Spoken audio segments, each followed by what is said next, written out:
Okay, so I am fully aware on how insane this title suggests, but please just listen to me for 2 minutes. I want to explain to you how understanding a Rainbow Six Siege tactic from when I was 13 years old helped me make better videos, better hooks, and making me $43,000 last month, as well as signing a $250,000 contract for the next year with one of my biggest clients. So please just pay attention for 2 minutes and I'll explain how this kind of goes together. I also kind of want to go over how you can implement this into your hooks, into your brand as a whole, and as well as some examples, some creators that have literally made it into their entire brand, which is pretty cool. So first, before we get into literally anything, we need some context, all right? So I was 13, maybe 14 years old, playing Rainbow Six Siege. I was on the grind. I was trying to get to Diamond. If you know, you know. With that being said, I would be learning something from these better players because obviously I fucking sucked. And they would do something simple called an off angle. And essentially what that is, it's literally just, instead of being in the predictable spot where everyone else would be pre-aiming, you would just be in a very, very slightly different spot. For example, let's say you're hugging a corner, waiting for someone to peek. Instead of just hugging the corner and crouching, you would just be out in the open and stand, and it would get caught off guard because of the expectation of where you were. They would drop their guard and you would get the kill almost every time because it sounds stupid. Why are you sitting in the middle of the room when hugging the corner would be objectively smarter and better every single way? So this entire thing kind of also plays into content creation, right?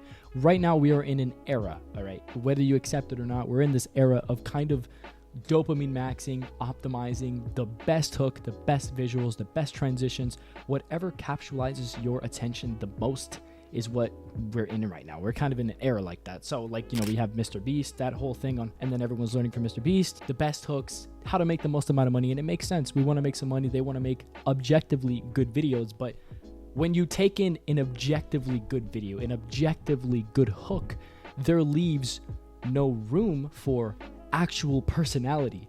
And of course, personality in terms of personal branding is kind of half of the entire thing. You need personality for a personal brand. So when you put in the objectiveness and what a good hook, a good angle, good lighting, etc., it kind of tends to clash. So this is how I understood that and kind of pieced it together of, okay, so in R6, this has helped me get the advantage. I kind of did the same exact thing, but in content creation. So that's why it works. It is simply just a little different, and that's why I am making the money that I am. I want to get into hooks and creators and some examples. So we have the hook, all right? This is widely regarded as one of the most important things in content creation, and they are completely right, all right? If your first 3 to 5 seconds isn't really attention seeking, if it doesn't spark some sort of like, oh, what's next, then the 10 to 15 seconds could be the fucking 2016 LeBron. No one fucking watched it because the first 3 to 5 sucks. So it's important. Okay, the hook is important. But when you go deeper in understanding what makes a hook good, it boils down to understanding what's going on right now within the world. I'm trying to put this together into perspective. So you have the world, right? You have what you're posting and everyone around you. Let's say you have a personal brand in fashion, or you're trying to make a personal brand in fashion. So you would see this trend. Let's say there's a trend. Let's just say it's something simple. You know, they're using one or two audios, and it's just outfits I wore this week, and it's just them holding their matcha, you know, with their wide-legged denim and their Tims. So that's the trend.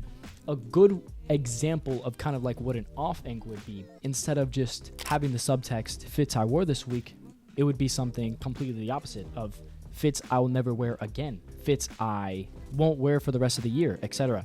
So you are doing the exact same thing as everyone else. You can be holding the matcha with the same order and how much cream or whatever the fuck. I don't know anything about matcha. It's disgusting. You would be wearing the same outfit, doing the same trend with the same sound, but because your subtext, which is essentially the title of the video, let's say this is TikTok, your subtext is different, the exact opposite of what everyone else is doing, it's suddenly a little more interesting because they're just not used to, like, what do you mean you're not going to wear it for the rest of the year? You're kind of going off on a little separate path, but you're doing the exact same thing. It can be the exact same video, packaged a little differently because of the narrative.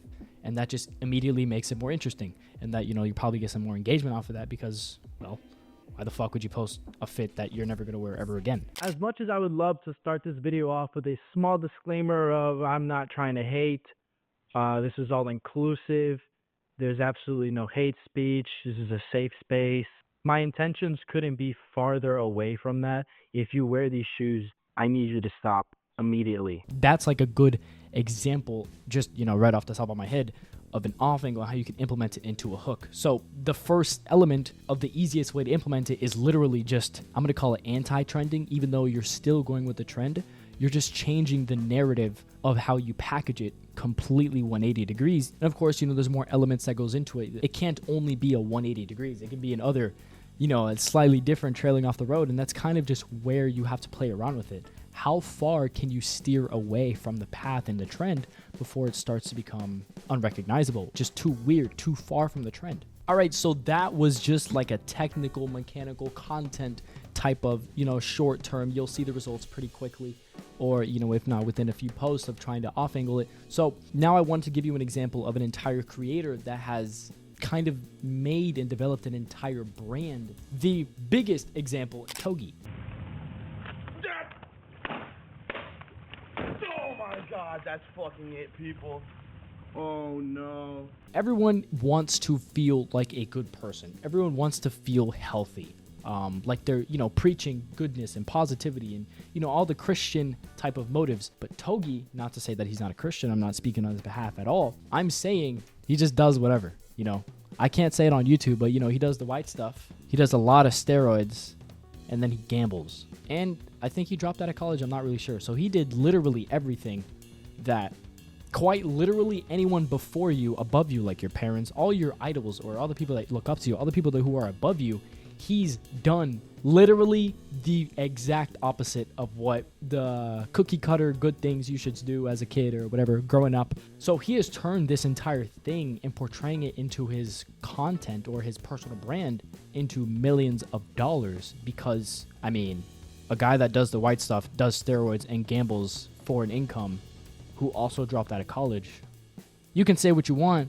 That's pretty fucking interesting. What he did was he didn't really care about the noise. He doesn't give a fuck what anyone says. Don't gamble. He's going to gamble until 3 a.m, sleep 16 hours and gamble some more, do some of the white stuff, hit the gym and hit some steroids. He doesn't care. And this level of authenticity is what got him the audience that he got, because he doesn't give a flying fuck what anyone says about what he does. And now, even more towards into it, now he has money. Now he really doesn't give a fuck. Obviously, you don't want to do this. His is, of course, extreme. It's say what you want. That is insane. At least a little bit of, what he's done with his life.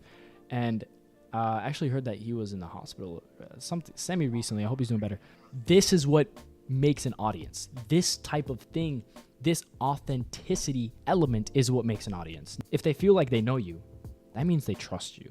If they trust you, then they'll buy something, okay? They will spend money. And unfortunately, this is seemingly unauthentic of me to say, or actually, no, this is authentic of me to say.